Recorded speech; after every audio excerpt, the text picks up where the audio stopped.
Սիրելի հայրենակիցներ, 9-րդ գումարման խորհրդարանի աշխատանքային երկրորդ օրն է եւ մենք քննարկում ենք ազգային ժողովի նախագահի ընտրության հարցը։ Պարոն Ռուբինյան, անկեղծ պետքա խոստովանեմ, երեք զարմացած էի ձեր ելույթից, բովանդակությունից, հանգստությունից, հանդարտությունից, որովհետեւ երբ որ Տիկին Մանավազյանը ներկայացնում էր ձեր կենսագրությունը եւ ընդգծում էր ձեր հավասարակշիռ լինելը, անկեղծ ասած գործընկերների հետ հիշում էինք վերջին 1-2 տարվա ընթացքում կներեք, բայց ոչ այդքան հավասարակշիռ պահվածքը։ Ես հիշում եմ քլեչի մասին մի բան էստեղ ասում էինք, այնտեղից արագ գալիս էիք։ Ուրախ եմ, բայց չեմ կարծում, որ այդ հանգստությունը դուք պարոն Ալեքսանյանը, պարոն Կոնջարյանը պահպանելու եք, երբ որ հայտնվեք այստեղ։ Հիմա այդ ծանր բեռը ուսերին է պարոն Հասանովի եւ վստահաբար, երբ որ այդ քաղաքական պատասխանատվությունը այլևս ձեր ուսերին լինի, այն հանդարտությունը, այն համեստությունը, որ ցուցաբերելու եք, վստահաբար չի լինելու։ Սիրելի հայրենակիցներ, ինչպես ասում են, 3 բանի անverջ կարելի է նայել։ Հոսող ջրին, վառվող կրակին, մեկ էլ թե ոնց է ԿՊ-ն օրեր շարունակ փորձում ապացուցել, որ ինքը ժողովրդավար է, որ ինքը ընտրություններ չի կեղծել։ 3 բանը հասավ այնտեղ, որ ԿՊ-ական պատգամավորը ասում է, ով որ ընտրություն է կեղծել, շանտղա է։ Ժողովուրդ ջան, սուս մնացեք։ Սուս մնացեք, ժողովուրդ ջան։ Դուք օրը ցերեկով 60,000 քաղաքացու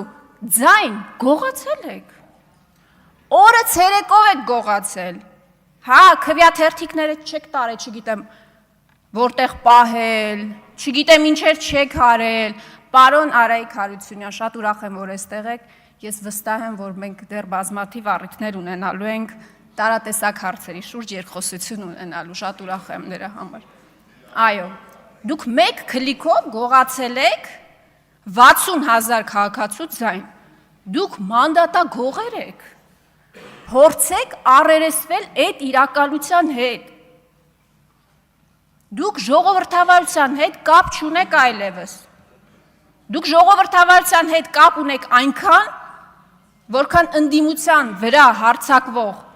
կարմիր բերետավորները դիվանագիտական արվեստի։ Դուք այդքան կապ ունեք ժողովրդավարության հետ։ Դուք ինչ կապ ունեք ժողովրդավարության հետ։ Բայց մանդատները գողանալով միայն չեք բավարարվել։ Դուք այդ մարդուն հիմա ունեզրկում եք։ Ես երբեք չեմ կիսել Գայք Ծառուկյանի քաղաքական ճաշակը, երբեք չեմ կիսել, բայց դուք այդ մարդու ձեները գողացել եք, մանդատները գողացել եք, հիմա էլ ոտնձգություն եք իրականացնում իր ունեցվածքի նկատմամբ։ Գործընկերներ ջան, նկատել եք, այդ մարդը Արարատ անունով ինչ ունի, հիմա վերցնում են, ֆիքսել եք դա։ Ես վստահ եմ անգամ, որ ունեցվածքը չի հարցը, այդ ցուցանակներն է հարցը։ Արարատ կոնյակի գինու օղու կոմբինատի ցուցանակը հանելն է երևի հարցը։ Արարատ ցեմենտ գործարանի ցուցանակը հանելն է խնդիրը։ Դարպասներն էլ չի ոնց որ վստահեցնում եք։ Ես վստահ եմ, որ խնդիրը դա է։ Կամ պարոն Ալեքսանյան, մուլտիվելնեսը, եթե չեմ սխալվում, այնտեղ եք, չէ՞, մարզվում։ Այդ մարզվելու ընթացքում էիք հասկացել, որ ապօրինի շինարարությունը ու պետքա քաղաքապետարանը խլի, ու երբ որ պարզվում է գործընկերներ ջան, մերօրյա Հայաստանում, իրական Հայաստանում, ինչպես պնդում է այս իշխանությունը, երբ որ ցուցանակը փոխում ես, դառնում է օրինակը, մուլտիվելնես այլևս օրինակն է, որտեղ այս իշխանությունները խլել են, իրենց ցուցանակը փակցրել են։ Ես ուրախ եմ, պարոն Ալեքսանյան, որ դուք հիմա օրինական մարզասրահում եք այլևս ֆիզիկական հաջողություններ արձանագրելու։ Դուք կատակը մի կողմ ժողովրդավարության բաստիոն էիք, չէ՞ խոստանում։ Ոչ թե բաստիոն, մի ամբողջ թագավորություն եք կառուցել, պարոն Ռուբինյան։ Մի ամբողջ թագավորություն, ստի, կեղծիքի, ապօրինությունների, անօրինականությունների, բռնաճնշումների, դուք այդ դրա թագավորությունն եք կառուցել։ Պարոն Ռուբինյան, դուք երեք ասում եք, որ քաղաքական ճնշումներ չկան, դուք մի իշխանություն եք, որը քաղաքացուն, կլինի բլոգեր, շարքային քաղաքացի, գրառման համար պոլին եք պարկացնում ոստիկանությունը,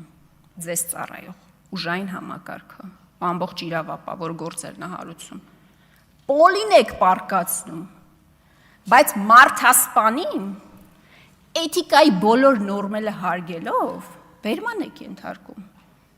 Դուք պետական ծառայողին, ժողովուրդ ջան, լայքի համար գործից հանում եք։ Լայքի համար գործից հանում եք։ Ու դուք խոսում եք քաղաքական ճնշումների մասին։ Ազգային անվտանգության ծառայության խցիկից օդանավակայանի տեսանյութ է տարածվում։ Պարոն Ալեքսանյանը այնտեղից ասում է, հարցազրույց է տալիս լրագրողներին, ասում է, ես չիմանամ որտեղից է դուրս եկել։ Խցիկից է դուրս եկել այդ տեսանյութը, հասկանում եք։ Հետո Նիկոլ Փաշինյանը ուղիղ տեքստով ասում է, լավ ենք անում։ Դուք այդ իշխանությունն եք։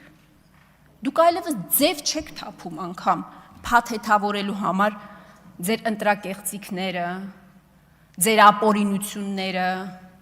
ձեր բռնաճնշումները։ Վերջում Պարոն Ռուբինյան, երեք անկեղծ ասած ձեր ելույթից, որը անկեղծորեն այսպես հիացրեց ինձ, այո, բայց կեղծ էր, վստահաբար կեղծ էր, ժամանակ եք շահում հիմա, որ այստեղ իրավիճակը չլարվի, բոլորս ամեն ինչ շատ լավ հասկանում ենք, ինչևէ, դուք անգամ փորձեցիք այսպես դրամատիզացնել իրավիճակը, ասեցիք, որ այդ քաղաքական բռնաճնշումները այն ժամանակ էին, երբ որ ձեր 18-ամյակն էր, ձեր հորը բերման էին ենթարկել, եւ ձեր 18-ամյակը դուք առանց հայրիկի եք դիմավորել։ Ես նախ ցավում եմ իսկապես դրա համար, ես վստահ եմ, որ դուք ցավ եք ապրել դրա համար, բայց ես նաեւ վստահ եմ, որ ամենամեծ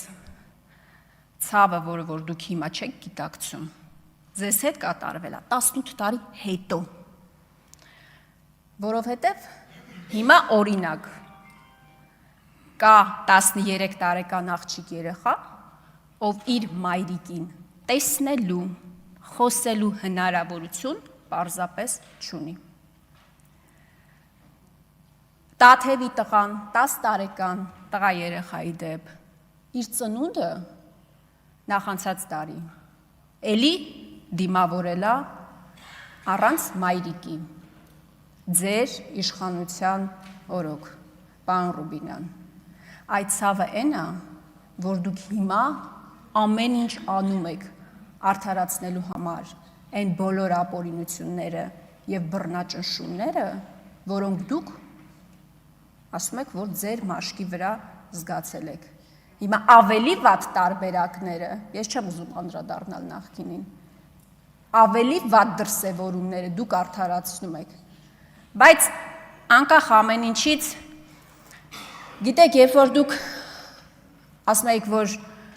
18-ամյակս առանց հայրիկի եմ դիմավորել, նստած գիտեք ինչ էի մտածում։ Նախ մի բերեք էլ էս օրինակը, գիտեք ինչի,